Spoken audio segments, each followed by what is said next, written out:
Hello students, good morning students. आज हम exercise 5.3 का क्वेश्चन नंबर 15 सॉल्व करेंगे। इसके अंदर एक व्यवहारिक समस्या दी गई है जिसे आपको समांतर श्रेणी की सहायता से सॉल्व करना है। ठीक है, अब देखिए क्या दिया गया है। इसमें दिया गया है निर्माण कार्य से संबंधित किसी ठेके में निश्चित तिथि के पश्चात कार्य को पूरा करने के लिए जुर्माना लगाने का प्रावधान है। एक ठेके पे कोई काम दिया जाता है, कोई वर्क है जिसे ठेके पे दिया जाता है, मतलब टेंडर के रूप में दिया जाता है। तो उसमें क्या है कि अगर आप फिक्स जो टाइम पीरियड है उसके अंदर अगर आप काम को पूरा कर देते हैं तो ठीक है, ठीक है, तब तो कोई दिक्कत ही नहीं है। लेकिन अगर आप उस काम को देरी से पूरा करते हैं, मतलब उसमें आप एक्स्ट्रा टाइम लेते हैं, तो उसमें आपको पर डे मतलब प्रत्येक दिन के हिसाब से जुर्माना देना होगा। अब यही कंडीशन दिया गया है कि निर्माण कार्य से संबंधित किसी ठेके में निश्चित तिथि, तो जो टाइम पीरियड आपने दे रखा है, जो डेट आपने दे रखी है, उसके पश्चात कार्य को पूरा करने के लिए, ठीक है, जुर्माना लगाने का प्रावधान है। ठीक है, पहले दिन के लिए 200 रुपये मतलब 200 रुपये फाइन है। फाइन मतलब जुर्माना। दूसरे दिन के लिए 250 मतलब 250 रुपये का जुर्माना है। तीसरे दिन का जो जुर्माना है वो है 300 मतलब 300 रुपये का जुर्माना है। इस प्रकार से 50 रुपीज मतलब 50 रुपये का जुर्माना प्रत्येक दिन बढ़ता चला जाएगा। ठीक है, तो जैसे फर्स्ट दिन का 200, फिर 250, फिर 300, फिर 350 हो जाएगा, फिर 400 हो जाएगा, इस तरह से बढ़ता जाएगा।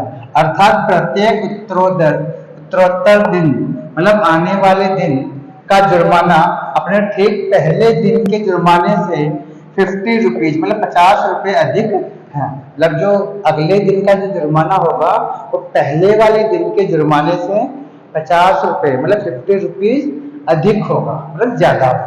ठीक है, अब एक कोई ठेकेदार है, उसको जुर्माने के रूप में मतलब फाइन के रूप में कितनी राशि अदा करनी होगी, मतलब कितने रुपए उसको चुकाना होगा फाइन के रूप में, यदि वह इस कार्य में 30 दिन मतलब 30 दिन का विलंब कर देता है। अब एक कोई ठेकेदार है मतलब कॉन्ट्रैक्टर है जिसने 30 दिन मतलब 30 डेज उसने किसी काम को लेट कर दिया, अब उसको कितना फाइन देना होगा। ठीक है, देखिए यहाँ पर अगर आप ध्यान से देखेंगे तो जो फाइन मतलब जो जुर्माने की जो राशि है वो 50-50 रुपए के हिसाब से बढ़ती जा रही है। इसमें एक एपी तैयार हो रही है, इसमें लिखेंगे जुर्माने की राशि। जो जुर्माने की राशि है प्रत्येक दिन वो बढ़ती जा रही है। जुर्माने की जो राशि है तो किस तरीके से बढ़ती जा रही है, पहले दिन का जो जुर्माना है, अगर आप एक दिन लेट करते हैं उस काम को तो आपको 200 रुपये फाइन देना होगा, मतलब 200 रुपये आपको जुर्माना चुकाना होगा। ठीक है, जुर्माने की राशि किस तरह से है 200, पहले दिन का जुर्माना है 200, दूसरे दिन का जो जुर्माना है जो फाइन है वो है 250 250। ठीक है, तीसरे दिन का जो जुर्माना है वो है 300। ठीक है, इस तरीके से आपकी जुर्माने की राशि बढ़ती चली जाएगी और आपका जो ठेकेदार था, कॉन्ट्रैक्टर था, उसने कितने दिन मतलब काम को लेट कर दिया 30 दिन। कितने दिन 30 दिन। ठीक है, तो इसी क्रम में पहले दिन का जुर्माना 200 रुपये, दूसरे दिन का जो जुर्माना है 250 है, तीसरे दिन का जो जुर्माना है जो फाइन है वो 300 रुपये है। इसी प्रकार आपको 30 दिन तक का जो फाइन है वो आपको ज्ञात करना है, फिर सबका योग करना है। ठीक है, कितने पदों तक 30 पदों तक। इस तरह से आपको 30 टर्म्स आपको ज्ञात करनी होगी और फिर उनका योगफल ज्ञात करना होगा, क्योंकि इसमें आपको कुल कितने रुपए का आपको फाइन देना होगा, कुल कितनी जुर्माने की रुपए राशि चुकानी होगी, इसमें आपको ये ज्ञात करना है। ठीक है, इसमें लिखा हुआ है जुर्माने के रूप में कितनी राशि अदा करनी होगी 30 दिनों के लिए। ठीक है, अगर 30 दिन को लेट कर देता है तो कितने रुपए इसका फाइन बनता है।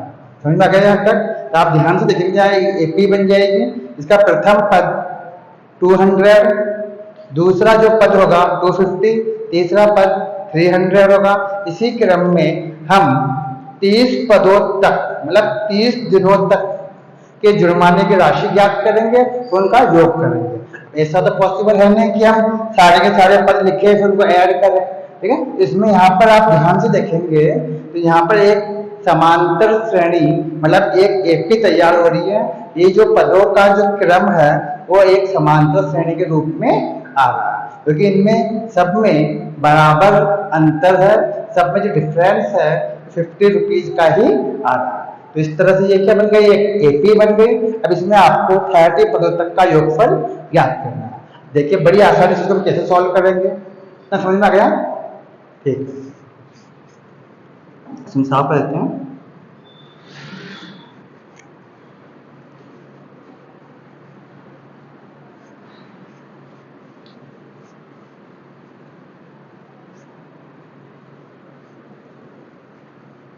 अब देखिए आपके पास जो एपी बन रही है इसमें प्रथम पद मतलब ए का मान कितना होगा 200, 200 रुपये। ठीक है, अब कितने पदों तक आपको योगफल ज्ञात करना है, एन की वैल्यू क्या होगी यहाँ पे 30। ठीक है, अब इसमें डी की वैल्यू क्या होगी, मेरा डिफरेंस कितने कितने का है, आप कहेंगे डी इक्वल टू होता है A2 माइनस A1, मतलब दूसरे पद में से पहले वाले पद को हम माइनस करेंगे तो आपको डी की वैल्यू ज्ञात हो जाएगी। तो अगर डी इक्वल टू 250 माइनस 200 यानी आपको 50 रुपीज का डिफरेंस आ रहा है, जैसे कि हम पहले से ही जानते हैं। ठीक है, अब आपको योगफल ज्ञात करना है, क्योंकि आपको टोटल जुर्माने की राशि ज्ञात करनी है, टोटल फाइन ज्ञात करना है 30 दिनों तक का। ठीक है, नीचे साफ रहते हैं इसको। अब देखिए आगे यहाँ पर आपको योगफल ज्ञात करना है, और चूंकि आपको इसमें डी की वैल्यू ज्ञात है इसलिए हम डी वाले फार्मूले को काम में लेंगे।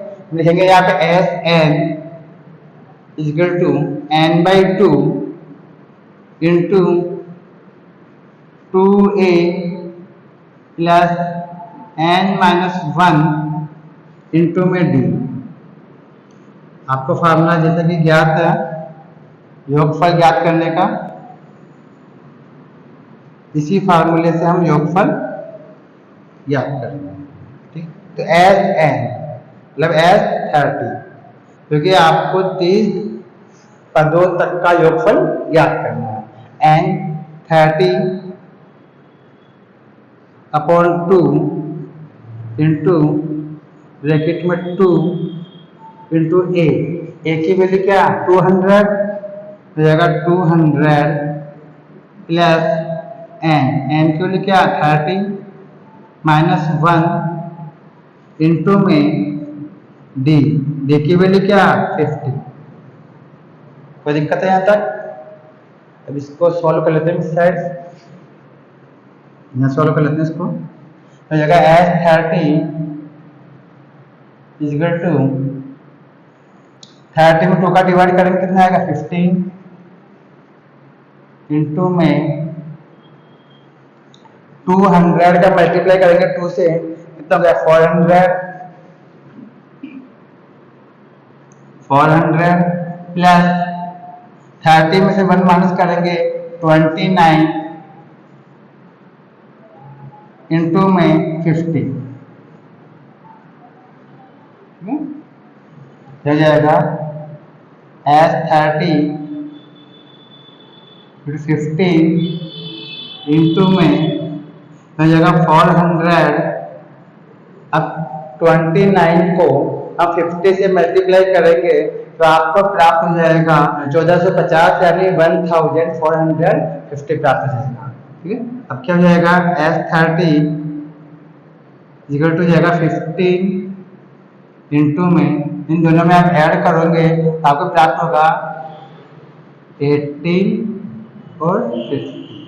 ठीक है, अब S30 मतलब 30 पदों का सम ज्ञात करना है। यहाँ आ जाएगा 27,750 रुपीज। ठीक है, ये आपका आंसर हो गया। अतः ठेकेदार को कुल कितने रुपए चुकाने होंगे? 27,750 रुपीज ठेकेदार को फाइन के रूप में मतलब जुर्माने के रूप में चुकाने होंगे। समझ में आ गया? ये आपके आंसर हो गए इस तरीके से। ठीक है, देख लीजिए, आप नोट कर लीजिए। अब हम आते हैं नेक्स्ट क्वेश्चन पर। देखिए, अब हम आते हैं क्वेश्चन नंबर 16 पर। यह भी एक व्यवहारिक क्वेश्चन है जिसको आपको सॉल्व करना है। देखिए, इसमें क्या दिया गया है? किसी स्कूल के विद्यार्थियों को उनके समग्र शैक्षिक प्रदर्शन के लिए 7 नगद पुरस्कार देने के लिए 700 मतलब 700 रुपए की राशि रखी गई है। ठीक है, यदि प्रत्येक पुरस्कार अपने ठीक पहले पुरस्कार से 20 रुपए कम है तो प्रत्येक पुरस्कार का मान ज्ञात कीजिए। ठीक है, अब देखो, इसको आपको मैं अपनी भाषा में समझाता हूँ कि एक स्कूल के अंदर बच्चों को मतलब प्राइज देने के लिए टोटल कुल मिला के 700 रुपए की राशि तय की गई है और इसको 7 प्राइज में 7 प्राइज के रूप में बांटना। जैसे first prize, second prize, third prize, ठीक है, फोर्थ, फिफ्थ, 6 और 7। इस तरह आपको 700 रुपए को 7 प्राइज के रूप में मतलब 7 पुरस्कार के रूप में बांटना है। लेकिन शर्त यह है, कंडीशन यह है कि प्रत्येक जो पुरस्कार होगा, प्रत्येक जो प्राइज होगा मतलब रुपए के अंदर, वो पहले पुरस्कार से 20 रुपए कम होगा। जैसे मान लीजिए पहला पुरस्कार मान लीजिए 100 रुपीज है, तो दूसरा पुरस्कार सेकंड प्राइज जो होगी वो कितनी होगी? 80। इससे थर्ड प्राइज क्या होगी? 60। ठीक है, इससे कम वाली प्राइज फोर्थ प्राइज क्या होगी? 40। ठीक है, इस तरह से प्रत्येक जो पुरस्कार है वो अपने पहले वाले पुरस्कार से कितने रुपए कम होगा? 20 रुपए मतलब 20 रुपीज कम होगा। और आपको टोटल 700 रुपीज को ही बांटना है। न तो आपको जेब से 1 रुपया और एक्स्ट्रा लगाना है, न ही 700 रुपए में से 1 पैसा भी आपको बचाना है। ठीक है, आपको 700 रुपए ही 7 पुरस्कारों के रूप में बांटने हैं। तो बताइए प्रथम पुरस्कार तो कितने रुपए का होगा? ये तो हमने एक एग्जाम्पल लिया था। ठीक है, अभी सॉल्व इसको हम अब करेंगे। तो 700 रुपए को आपको 7 पुरस्कार के रूप में बांटना है और इसमें न तो आपको एक्स्ट्रा पैसे मिलाने हैं, न ही आपको इसमें से बचाना है। ठीक है, और आपको फर्स्ट प्राइज जो भी आप रखेंगे उससे 20 रुपए 20 रुपीज कम करते ही सेकंड प्राइज होना चाहिए, उससे 20 रुपीज कम थर्ड प्राइज होना चाहिए, उससे 20 रुपीज कम फोर्थ प्राइज होनी चाहिए और इसी क्रम के अंदर 20-20 रुपए का अंतर इनमें होना चाहिए, मतलब 20 रुपीज का इनमें डिफरेंस होना चाहिए। और 7वां जो पुरस्कार है, 7 नंबर वाला प्राइज है, वहां तक आपके टोटल करने पर टोटल कितना आना चाहिए? 700 मतलब 700 रुपए आना चाहिए। ये आपको ज्ञात करना है। देखिए इसको कैसे ज्ञात करेंगे। ठीक है, देखिए यहां पर कुल जो पुरस्कार की राशि है, ठीक है, वो कितनी है? 700। ठीक है, लिखेंगे, लिखता हूं यहां पर कुल पुरस्कार के रूप में। ठीक है,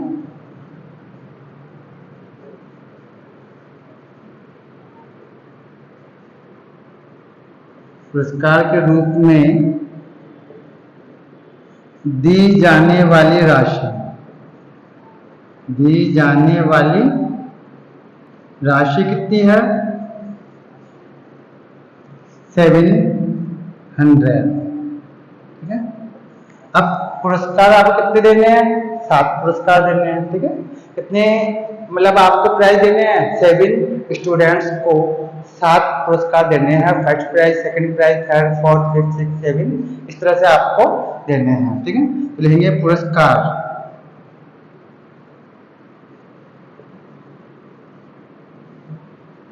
की संख्या कितनी है? 7 है यहाँ पर, ठीक है। आपको 7 पुरस्कार ही देने हैं, लेकिन शर्त ये है कि हर एक पुरस्कार पहले वाले पुरस्कार से 20 रुपये मतलब 20 रुपीज कम होना चाहिए, ठीक है। अब लिखते हैं, माना पहले पुरस्कार की राशि x रुपये है, मैंने कहा माना प्रथम पुरस्कार या पहला पुरस्कार ही मान लेते हैं, पहला पुरस्कार हमने मान लिया x रुपये का, ठीक है, बराबर है x रुपये। हमें ये ज्ञात नहीं है कि पहला पुरस्कार कितने रुपए का होगा, इसलिए हमने पहला पुरस्कार जो फर्स्ट प्राइज है मतलब पहली प्राइज जो है वो हमने x रुपये मान ली। अब इसमें से हम 20 रुपीज को लेस करेंगे, ठीक है, तो कौन सा जाएगा? दूसरा पुरस्कार आ जाएगा। इसको हम साफ करते ऊपर से, क्वेश्चन के अनुसार आपको दिया गया है, ठीक है, प्रत्येक पुरस्कार अपने से ठीक पहले पुरस्कार से 20 रुपये कम है, ठीक है। मतलब जो भी आप प्राइस देंगे वो पहले वाली प्राइस से 20 रुपीज कम होना चाहिए। इसको हम साफ करते हैं।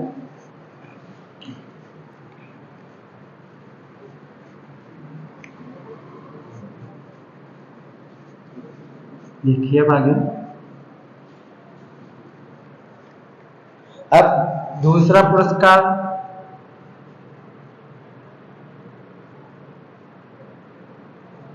दूसरा जो पुरस्कार होगा वो क्या होगा? इसमें से 20 रुपीज लेस कर दीजिए, ठीक है। क्या हो जाएगा यहाँ पे? x माइनस 20, ठीक है। ये दूसरा पुरस्कार आपका हो गया, क्योंकि प्रश्न के अनुसार इसमें से 20 रुपये लेस करते ही दूसरी प्राइज आपको प्राप्त हो जाएगी, दूसरा इनाम आपका हो जाएगा। इसी प्रकार तीसरा पुरस्कार क्या होना चाहिए आपके? वो होना चाहिए x माइनस 20, ये तो सेकंड प्राइज है, इसमें से भी 20 रुपये मतलब आपको और लेस करने हैं, ठीक है। तो यहाँ हो जाएगा आपके पास में x माइनस 40, ठीक है। अब आप देखेंगे तो आपके एक तरह से ये एक समांतर श्रेणी तैयार हो गई, जिसमें प्रथम पद तो हो गया x, जिसे हम बोलते हैं a या a1। सेकंड जो पुरस्कार है यानी समांतर श्रेणी का दूसरा पद हो गया x माइनस 20। इनमें बराबर डिफरेंस है। कितने कितने का डिफरेंस है? 20 रुपये, मतलब 20 रुपीज कम होते जा रहे, लेस होते जा रहे हैं, ठीक है। तो यहाँ पे एक एपी बन जाएगी, इसको साफ करते हैं नीचे से।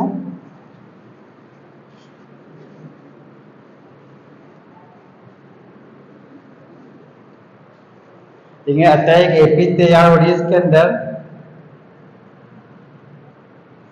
एपी आपके बन जाएगी। इसके अंदर क्या बनेगी? फर्स्ट जो प्राइस था वो था x, सेकंड प्राइस आपके पास में है तो क्या है? x माइनस 20, ठीक है। थर्ड प्राइस आपके पास में है तो कितना है?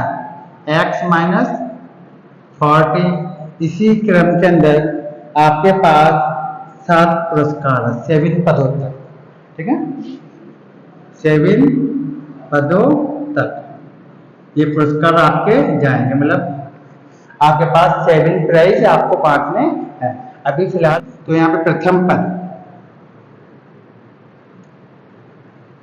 पद यानी ए का मान क्या हो गया? x, ठीक है। n की वैल्यू क्या हो गई? 7, ठीक है। अच्छा, अब इसमें डिफरेंस कितने कितने का?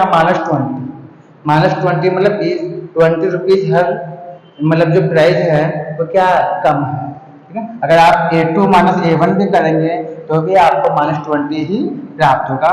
जगह d इक्वल टू -20। कोई दिक्कत है यहाँ तक?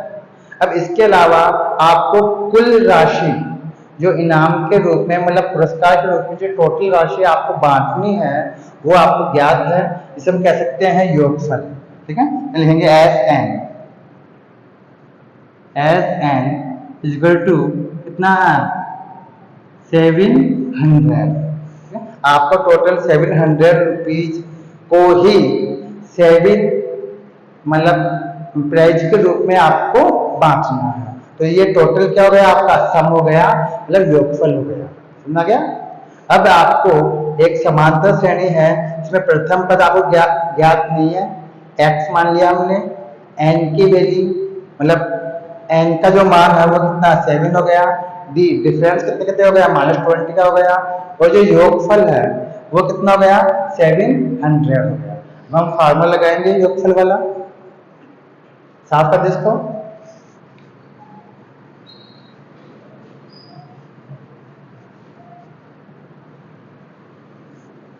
अब देखिए फार्मूला क्या होता है आपके पास में n/2 इंटू में 2a plus n-1 into d। ये किसका फार्मूला होता है योगफल ज्ञात करने का। ठीक है, समांतर श्रेणी में n पदों का योगफल ज्ञात करने का फार्मूला होता है। अब चूंकि आपको यहाँ पे योगफल तो ज्ञात है, योगफल तो आपको पता है यहाँ पे कितने रुपए आपको बांटने हैं। तो यहाँ पे n की वैल्यू क्या है यहाँ पर 7, इसलिए 7/2 इंटू में 2a। इसको लग गया 2 इंटू a की वैल्यू। यहाँ पे a की वैल्यू क्या है x, जो क्या जगह यहाँ पर 2x प्लस n की वैल्यू क्या है 7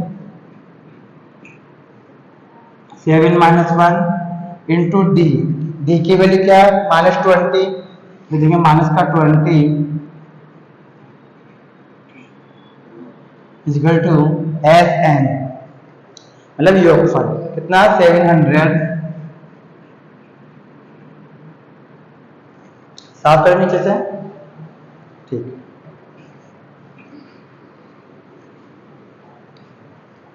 अब देखिए आगे 7/2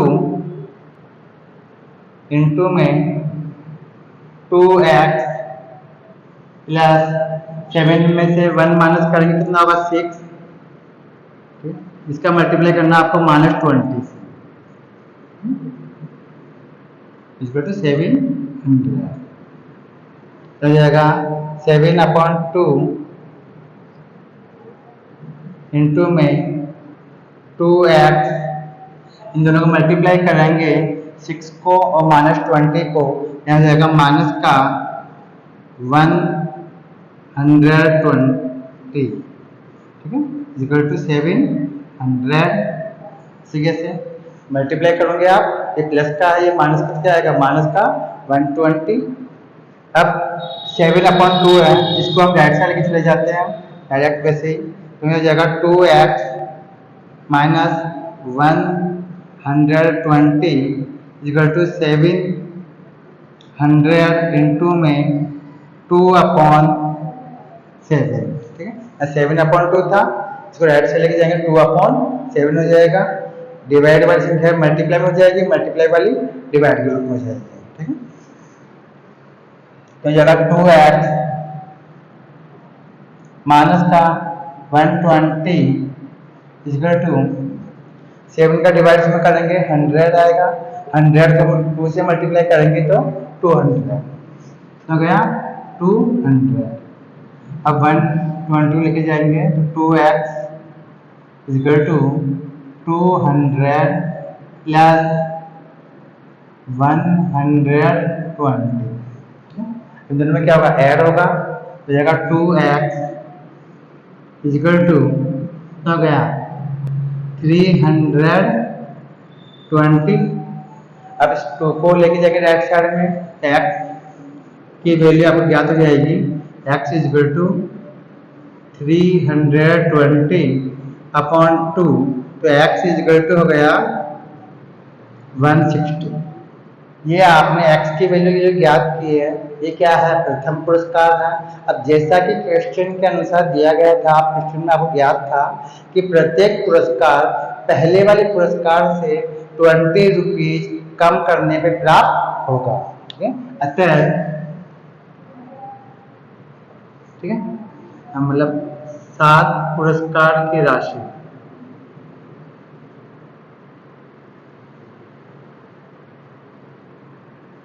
करोड़ की राशि क्या हो जाएगी। फर्स्ट प्राइज आपके पास कितना हो गया 160। ठीक है, इसमें से आप 20 रुपये 20 रुपीज लेस करेंगे तो आपको प्राप्त हो जाएगा 140। इसमें से 20 रुपीज फिर लेस करेंगे तो 120, फिर 100। इसके बाद में 80 के बाद में आपको प्राप्त हो जाएगा 60 और इसके बाद आपको प्राप्त हो जाएगा 40। ठीक है, तो जो अंतिम पुरस्कार होगा वह आपके 40 रुपीज का होगा, क्योंकि प्रत्येक पुरस्कार अपने ठीक पहले पुरस्कार से 20 रुपये कम है। जैसे 1, 2, 3, 4, 5, 6 और 7 आपने 60 पुरस्कार के रूप में 700 रुपये को मतलब 700 रुपीज को डिस्ट्रीब्यूट कर दिया, मतलब बांट दिया। ठीक है, और प्रत्येक पुरस्कार पहले वाले पुरस्कार से 20 रुपये कम है। ठीक है, तो इस तरह से ये आपने आंसर ज्ञात कर लिया। ठीक है, ये 7 पुरस्कार की राशि है।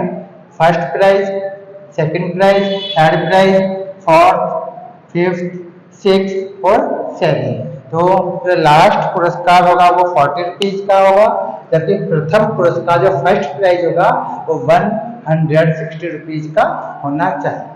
होना गया। ठीक।